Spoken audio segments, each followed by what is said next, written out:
Assalamu alaikum, it's Sista Samilah. They hate seeing us happy, and that alone should tell you just how powerful Black joy really is. Let me tell you something that might sound strange at first, but stay with me because this is going to change how you see everything. In a world designed to break us, our joy is an act of warfare. In a system built to crush our spirits, our laughter is rebellion. In an economy structured to impoverish us, our celebration is revolution. And nothing, and I mean nothing, confuses and enrages our oppressors more than seeing Black people smile, dance, laugh, and thrive in spite of everything they've thrown at us. You can see it in their faces. You can hear it in their voices. There's this bafflement, this confusion, this anger that bubbles up when they see Black Americans experiencing joy. They look at our struggles, our oppression, our poverty, our pain, and they expect to see us defeated. They expect to see us broken. They expect to see us crying in corners, giving up, accepting our supposed place at the bottom of their hierarchy.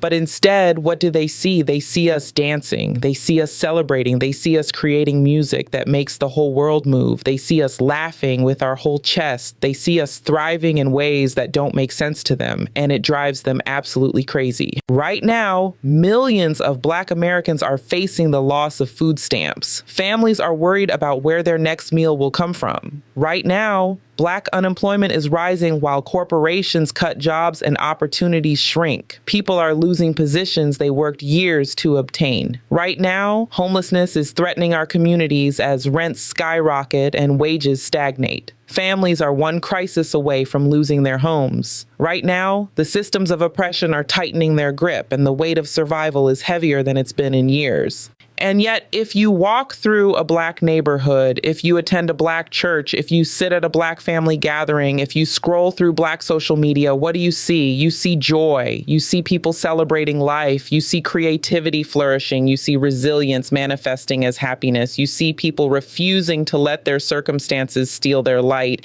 And this right here makes people jealous. It makes them angry. It makes them question everything they thought they knew about how oppression is supposed to work. Because here's what they don't understand. Black joy is not naive. It's not ignorance. It's not us pretending everything is fine or sticking our heads in the sand. Black joy is a conscious choice born from centuries of learning that if we wait for conditions to be perfect before we experience happiness, we will never experience happiness at all. Black joy is a weapon we forged in the fires of slavery, sharpened during Jim Crow, and perfected through ongoing systemic oppression. Black joy is our refusal to give our enemies the satisfaction of our total destruction. Let me take you back through history for a moment. Our ancestors were kidnapped from their homelands, chained in the bellies of ships, packed so tightly they couldn't move, forced to lie in their own waste for months. Many died during the Middle Passage. Those who survived arrived in a strange land to be sold like cattle, to have their names stripped away, their languages forbidden, their families torn apart. They were forced to work up to sundown without pay, without rest, beaten, raped, murdered for the smallest infractions, or sometimes for no reason at all.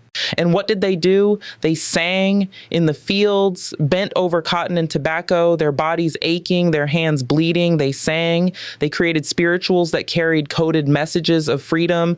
They made music that would influence every genre that came after. They found joy in stolen moments, in secret gatherings, in the smile of a child, in the warmth of community. They refused to let slavery take everything from them. They held on to their humanity through joy. During Jim Crow, when Black Americans were lynched for sport, when our businesses were burned, when our neighborhoods were bombed, when we couldn't drink from the same fountains or sit at the same lunch counters, when we were treated as less than human in every legal and social way, what did we do? We created the Harlem Renaissance. We invented jazz. We built thriving communities in Black Wall Streets. We dressed in our finest clothes on Sundays. We threw block parties. We celebrated our existence even as the system tried to erase it. We found joy in the midst of terror. During the Civil Rights Movement, when dogs were set on us, when fire hoses knocked us down, when bombs killed our children in churches, when bullets cut down our leaders, what did we do? We sang freedom songs. We linked arms and marched with joy in our hearts. We celebrated small victories while fighting for larger ones. We refused to let the brutality of racism steal our capacity for happiness. We found joy in solidarity, in purpose, in the belief that we would overcome. And now, In 2025, when the systems of oppression have evolved but not disappeared, when economic violence threatens our survival, when we're facing food insecurity and housing instability and job loss, what are we doing? The same thing we've always done. We're finding joy. We're creating culture. We're celebrating life. We're refusing to be broken. This is what people don't understand about Black joy. It's not about ignoring our problems. Every Black person celebrating life is fully aware of the struggles we face. We know about the statistics. We know about the disparities. We know about the injustices. We live them every single day. But we made a decision generations ago that our oppression would not define the totality of our existence.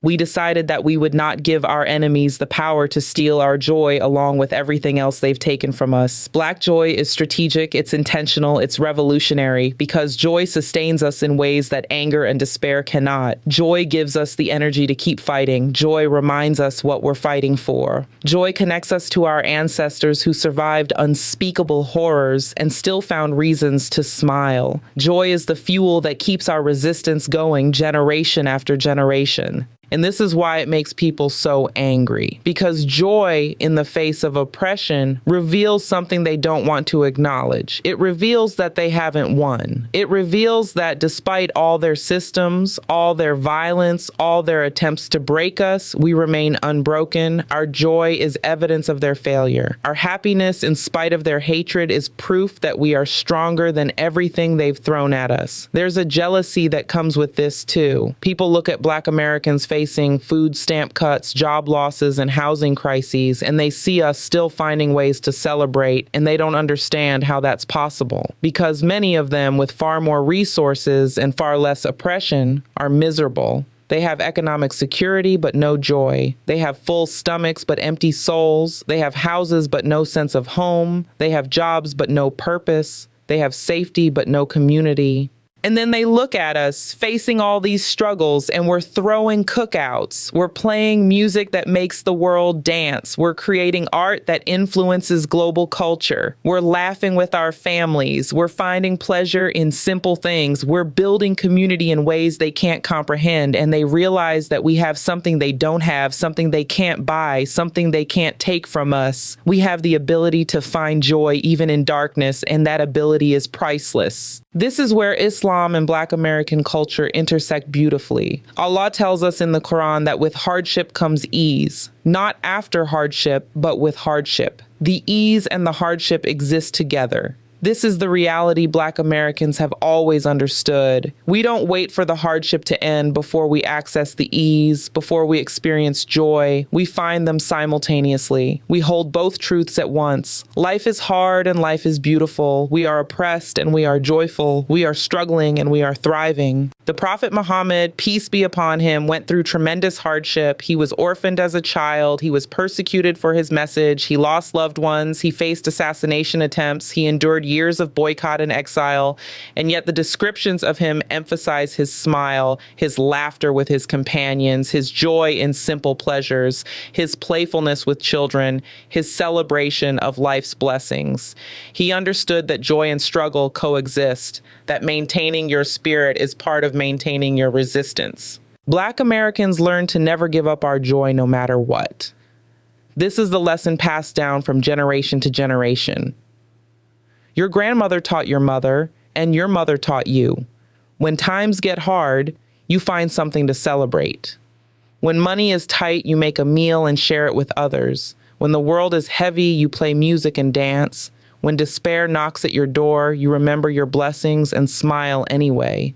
This is not toxic positivity. This is survival strategy refined over centuries. Because here's what we know that others haven't learned yet. If you tie your joy to your circumstances, you give your circumstances control over your spirit. If you only allow yourself to be happy when everything is going right, you will rarely be happy because life is hard and circumstances change constantly. But if you can find joy independent of your circumstances, if you can celebrate life even when life is challenging, then you maintain control over your own spirit. You refuse to be a victim of your situation even when you're navigating real victimization. This doesn't mean we don't fight for better conditions. Black joy and Black resistance have always gone hand in hand. We protest and we party. We march and we make music. We demand justice and we celebrate community. These are not contradictory actions. They're complementary strategies. The joy sustains us through the fight, and the fight gives meaning to the joy. We're not choosing between happiness and resistance. We're choosing both, always both, because we understand that liberation includes the right to experience joy now, not just in some distant future when all problems are solved.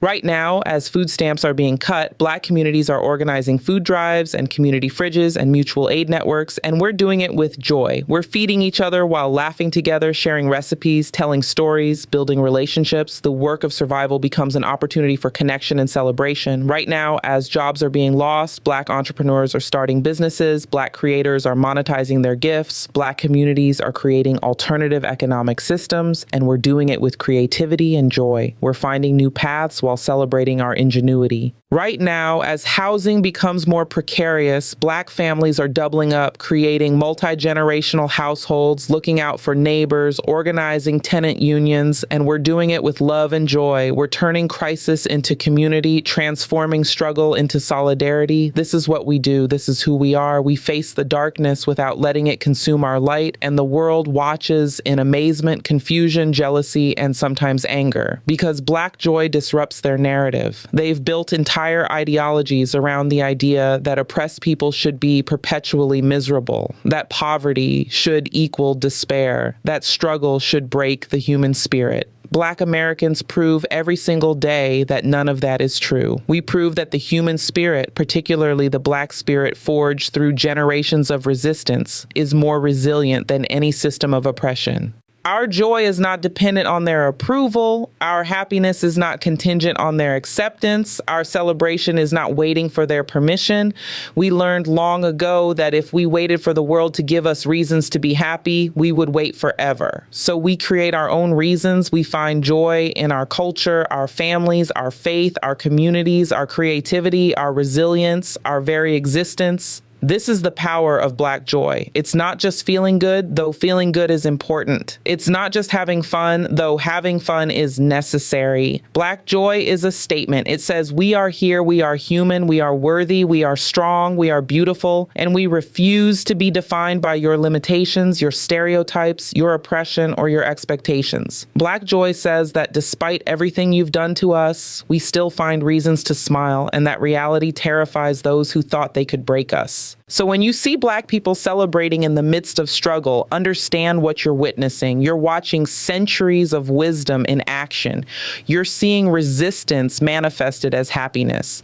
You're observing people who understand that joy is not a luxury to be postponed until conditions improve, but a necessity to be claimed right now in this moment, regardless of circumstances. You're watching people who know that our ancestors survived so much worse and still found reasons to sing, and we honor them by continuing that tradition. To my Black brothers and sisters, never apologize for your joy. Never dim your light because others are uncomfortable with your shine. Never stop celebrating life because others think you should be miserable. Your joy is your birthright, inherited from ancestors who protected it through the most horrific circumstances imaginable. Your joy is your resistance, a direct challenge to systems designed to crush your spirit. Your joy is your testimony, proof that you are more than what they tried to make you. Keep dancing, keep laughing, keep creating, keep celebrating, keep finding reasons to smile even when the world gives you reasons to cry. Keep throwing those cookouts, playing that music, gathering with your people, expressing gratitude for your blessings, building your community with love.